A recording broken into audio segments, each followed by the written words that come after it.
Hello, class. Hope you are doing well.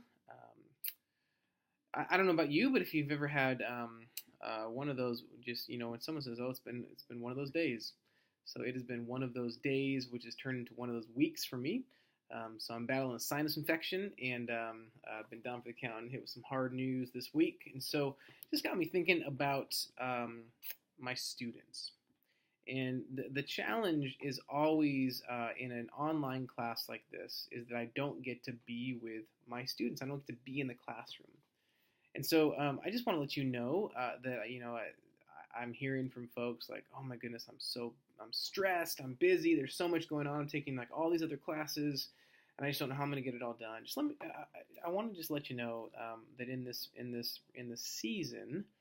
And it really is a season. That's the nice thing that the thing that with seasons they pass. So I have some friends that spent some time in Chicago, and they just would tell me, man, the winters in Chicago were terrible, but the other seasons were great. And so once that winter season passed, it became a little bit more bearable.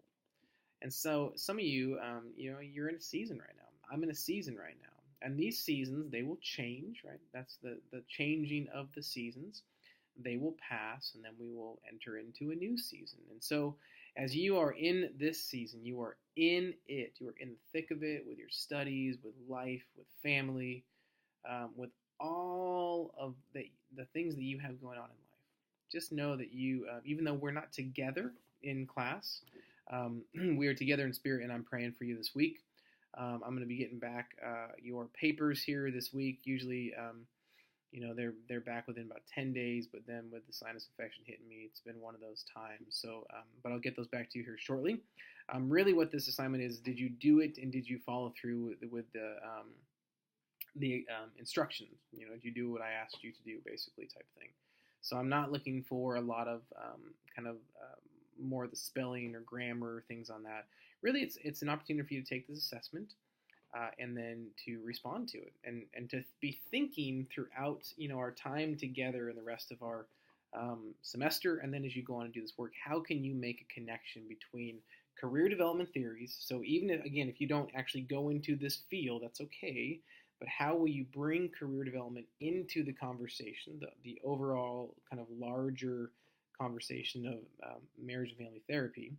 And then I think there's some great connections with this well-being assessment. Some of you have said it's very simple. I wonder about the validity. I wish that some of the questions could have been more along these lines. Why didn't they include this element of well-being? So there's lots of kind of critiques we could make of the assessment, and that's fine. And I think that we probably should do that. But I think, as is the case with every assessment, in an assessment like this one anyway, like the Myers-Briggs Type Indicator or the Strong Interest Inventory, or there's a number of others out there, none of these are gospel truth, right? So these are not like the end-all, be-all. They should never define us. What they do, though, is they provide a baseline. And what this assessment, this well-being assessment does in conjunction with the book is it provides a baseline, and then it gives you an opportunity to think about how can I make some adjustments? How can I work differently? So I'll give you an example. I was working with a client, and I won't go into great detail on the situation, but I remember walking the client through this well-being framework.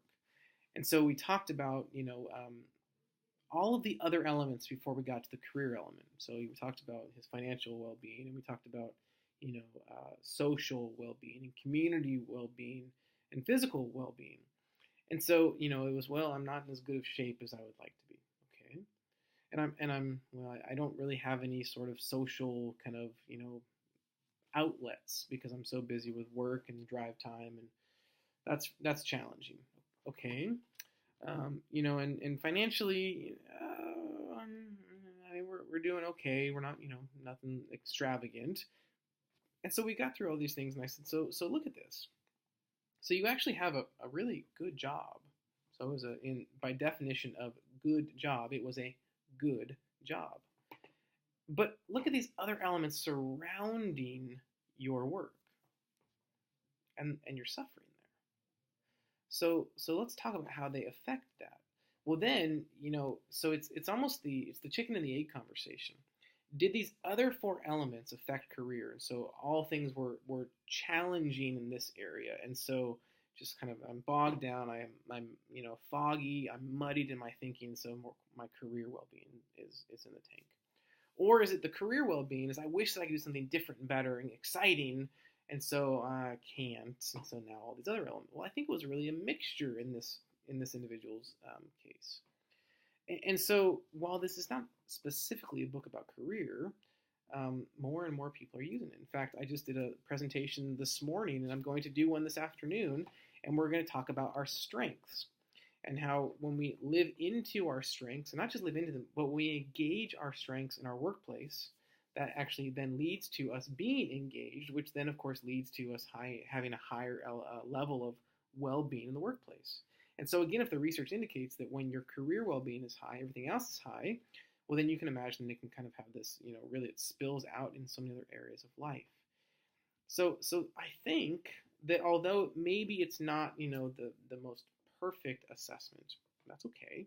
It still provides a great conversation starter. And I think if we look at assessments as doing that as like the bare minimum, then we can see great value and importance in these assessments. So I hope that you found that in the well-being assessment. I hope that you'll hold on to the book. I hope that you will actually, process through some of the activities and think about how can I increase my well-being, because we can increase our well-being. We may not be able to change our personality, but we can definitely increase our overall level of well-being by taking active steps. And so these are then these interventions that we could potentially work with clients, or on an individual basis as we're working through them on our own. We can take active steps to actively change things ourselves. Okay.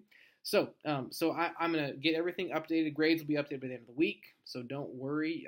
If you did all of the work and you're getting caught up, you should be just fine. We have lots more semesters still ahead of us. And I'm here to support you in any possible way that I can. So I hope you're having a great week.